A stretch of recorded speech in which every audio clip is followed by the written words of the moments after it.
சற்றேறக்குறைய India சுதந்திரம் அடைந்து 2 ஆண்டுகள்ல 1949 அண்ணாதுரை என்கிற அறிஞர் அண்ணா திமுக என்கிற கட்சியை உருவாக்கினார். அண்ணாதுரை 1949 கட்சி ஆரம்பித்த காலம் தொட்டு 2025 இன்னைக்கு மாலை வரைக்கும் திமுகவிற்காக கொடி பிடிக்க, கோஷம் போட, ஓட்டு போட, வழக்கு வாங்க, தடியடி வாங்க, வேர்வை சிந்த, உயிரை வைக்க என்று அத்தனை கொடுமைகளையும் திமுகவிற்கு படிக்கல்லாக இருந்து செய்த மக்கள் இஸ்லாமிய மக்கள். இவன் காலம் காலமாக மேடையில முழங்கினான், இஸ்லாமிய மக்களுக்கு பாதுகாவலர்கள் நாங்கள் தான், சிறுபான்மையினுடைய பாதுகாவலர்கள் நாங்க, சிறுபான்மை மக்களுக்கு நாங்கள் தான் அதை செய்தோம் இதை செய்தோம் என்று வாய்களையே பேசினான். வாக்கு வங்கிகளை அறுவடை செய்தார். ஒட்டுமொத்த இஸ்லாமிய கிறிஸ்தவ மக்களுடைய வாக்குகளை பெற்றுத்தான் இன்றைக்கு ஸ்டாலின் திராவிட மாடல் விளங்காத ஆட்சியை தமிழ்நாட்டில் 4 வருஷமா கொடுத்துட்டு இருக்கிறார். அப்ப 15% இஸ்லாமிய கிறிஸ்தவ மக்களுடைய வாக்குகளை பெற்ற திமுக இன்றைக்கு இஸ்லாமியர்களுக்கு அந்த கட்சியில என்ன பிரதிநிதித்துவம் கொடுக்கிறது என்ற பட்டியல் தான் இது. கையில ஒரு சீட்டோட நடமாட முடியல, ஒரு சஸ்பென்ஸ் மெயின்டைன் பண்றது இருக்கு. அப்ப திமுக இன்றைக்கு இஸ்லாமியர்களுடைய நிலை என்னவாக இருக்குதுன்னு பட்டியல் போட்டு சொல்ற அறிவார்ந்த பெருமக்களே, இதை கேட்டுவிட்டு சிந்திக்கக்கூடிய, உணமாற சிந்திக்கக்கூடிய அறிவார்ந்த மக்கள், நீங்க திமுக ஓட்டு போட்டீங்கன்னா உங்க விருப்பம். திமுகவினுடைய தலைமை பொறுப்பாளர்கள், தலைவர், பொதுச் செயலாளர், பொருளாளர், முதன்மை செயலாளர், துணை பொதுச் செயலாளர் என்று திமுக தலைமை பொறுப்புல 9 பேர் இருக்கிறாங்க. எத்தனை முஸ்லிம்? முட்டை, கோழி முட்டை. 2வது அமைப்பு செயலாளர்கள், செயலாளர் ஒருத்தர், இணை செயலாளர் ஒருத்தர், துணை செயலாளர்கள் 2 பேரும், மொத்தம் 4 பேர் இருக்கிறாங்க. இஸ்லாமியர்கள் எத்தனை பேரு? முட்டை. 3வது மாவட்ட செயலாளர்கள். ஒரு கட்சிக்கு முதுகெலும் என்பது மாவட்ட செயலாளர்கள். தமிழ்நாடு முழுமைக்கும் திமுக மாவட்ட செயலாளர்களுடைய எண்ணிக்கை 72 பேர். இஸ்லாமியர்களுக்கு என்ன பிரதிநிதித்துவம்? வெறும் 2 பேர்.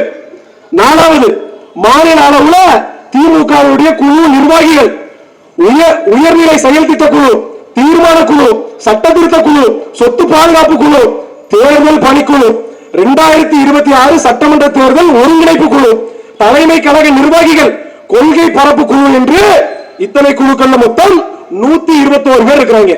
எத்தனை இஸ்லாமியர்கள் தெரியுமா? முட்டை.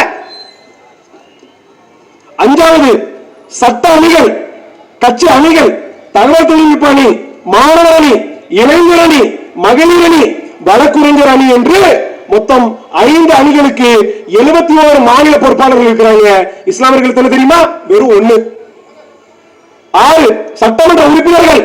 தமிழ்நாடு முழுமைக்கும் 125 சட்டமன்ற உறுப்பினர்கள் திமுக இருக்கிறாங்க. இஸ்லாமியர்களுடைய பிரதிநிதித்துவம் எவ்வளவு? வெறும் 100 பேர். 7வது அமைச்சர்கள். தமிழ்நாடு முழுமைக்கும் 35 பேர் இருக்கிறாங்க. ஸ்டாலின் வீட்டுக்குள்ளேயே 2 அமைச்சர்கள். அதுல முதலமைச்சரும் அவங்களே, துணை முதலமைச்சரும் அவங்களே. அப்ப 35 அமைச்சர்கள் இருக்கக்கூடிய திமுக ஸ்டாலின் வீட்டுல முதலமைச்சர், துணை முதலமைச்சர் என்று வச்சிருக்கக்கூடிய திமுக இஸ்லாமியர்களுக்கு என்ன பிரதிநிதித்துவம் கொடுத்திருக்குது? வெறும் 1. ஏற்கனவே 2 கொடுத்திருந்தாங்க. 1 புரிகிட்ட வரலாறு தான் திமுக துரோக வரலாறு. பாராளுமன்ற உறுப்பினர்கள் மொத்தம் திமுகவிற்கு எத்தனை பேர் இருக்கிறாங்க? 22 பேர். கூட்டணி கட்சிகள் தவிர்த்து திமுக மட்டும் இருக்கிறவங்க. அது எத்தனை பேர் இஸ்லாமியர்கள்? 0. 2019, 2024 திமுகவின் சார்பில் நிறுத்தப்பட்ட பாராளுமன்ற வேட்பாளர்களுடைய எண்ணிக்கை என்பது 2 பாராளுமன்ற தேர்தல் சேர்த்து மொத்தம் 42 பேர். எத்தனை இஸ்லாமியர்கள் வாய்ப்பு கொடுத்தாங்க? 1 இல்ல, 0. உள்ளாட்சி பொறுப்புகள். தமிழ்நாடு முழுமைக்கும் மாநகராட்சிகள் 21 மாநகராட்சிகள் இருக்குது.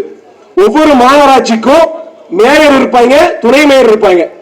அப்படி எடுத்துக்கிட்டோம் சொன்னா 21 மாநகராட்சிகளுக்கு மேயர், துணை மேயர் என்று மொத்தத்துல பொறுப்பு கிட்டத்தட்ட 42 மேயர், துணை மேயர்கள் இருக்கிறாங்க. எத்தனை பேர் இஸ்லாமியர்கள்? 0.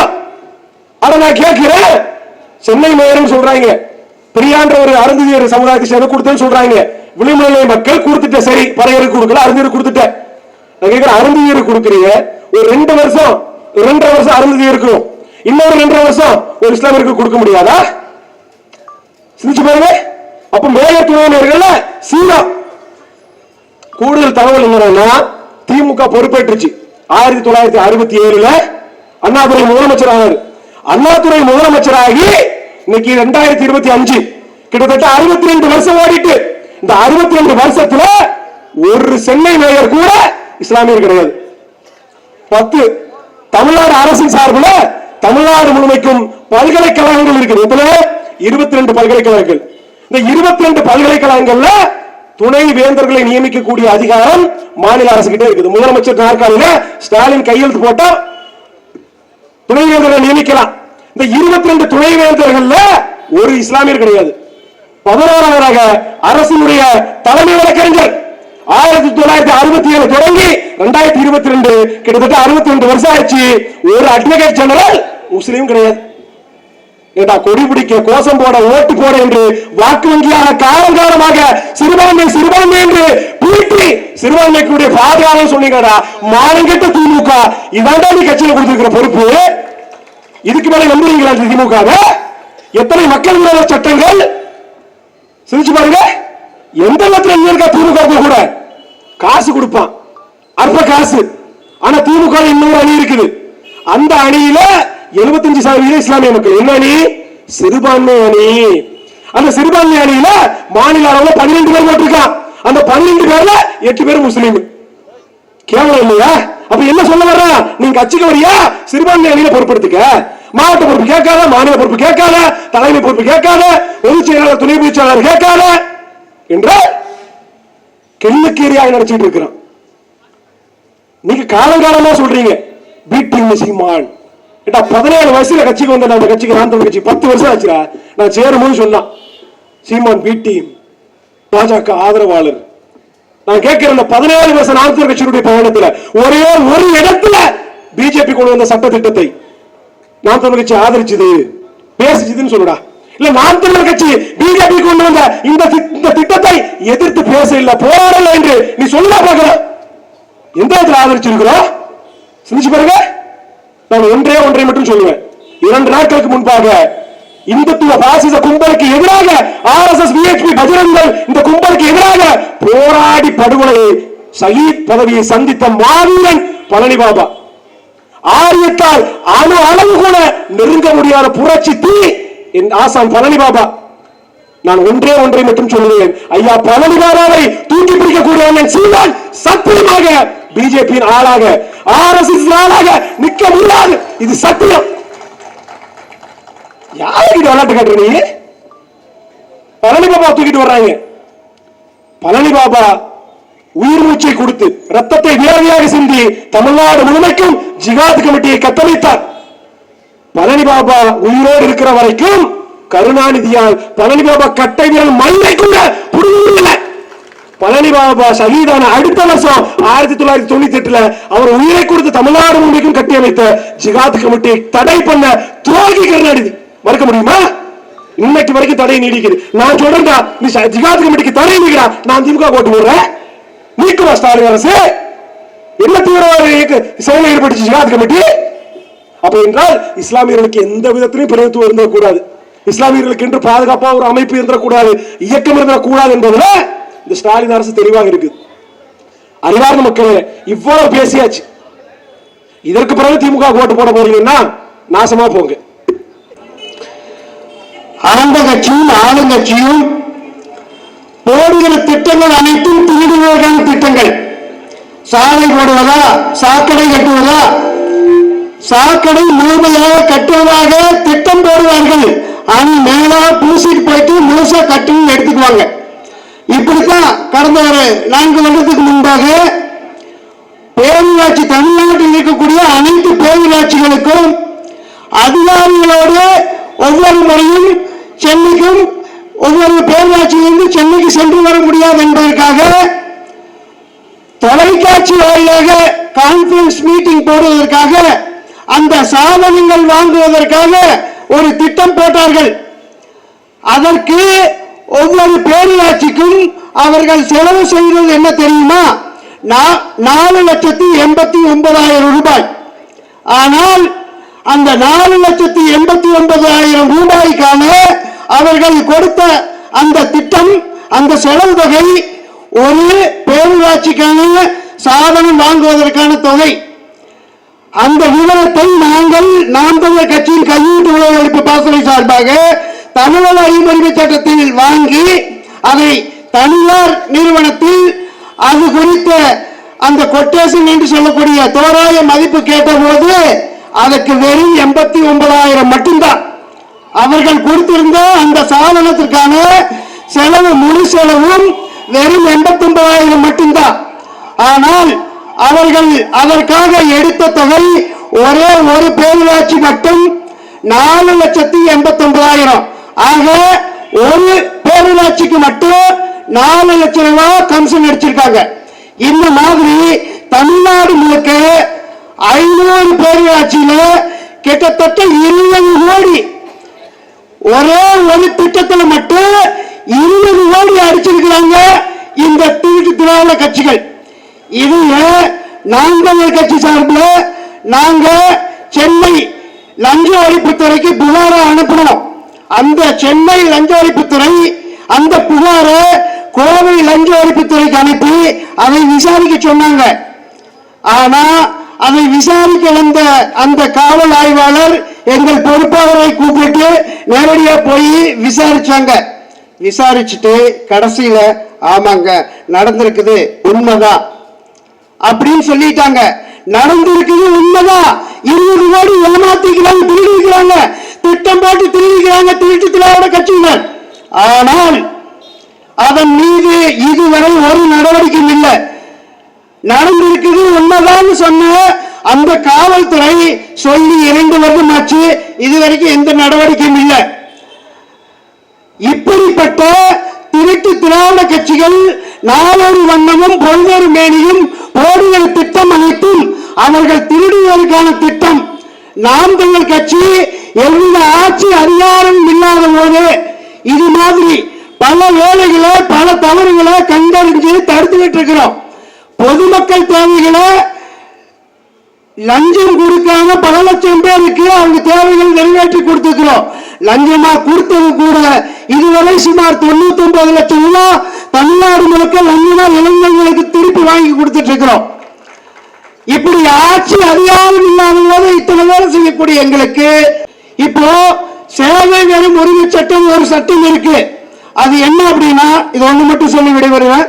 சேவை வரும் உரிமை சட்டம் அப்படின்னா இந்தியாவில் கிட்டத்தட்ட 19 மாநிலங்கள் இருக்கக்கூடிய இந்த சேவை வரும் உரிமை சட்டம் தமிழகத்தில் மட்டும் இல்லை. என்ன சேவை வரும் உரிமை சட்டம் அப்படின்னா, பொதுமக்கள் உதாரணத்துக்கு பொதுமக்கள் காவல்துறையில் ஒரு புகார் கொடுக்கிறோம். அந்த புகாரின் மேல 1 மாதத்துக்குள்ள அவங்க நடவடிக்கை எடுக்கணும்.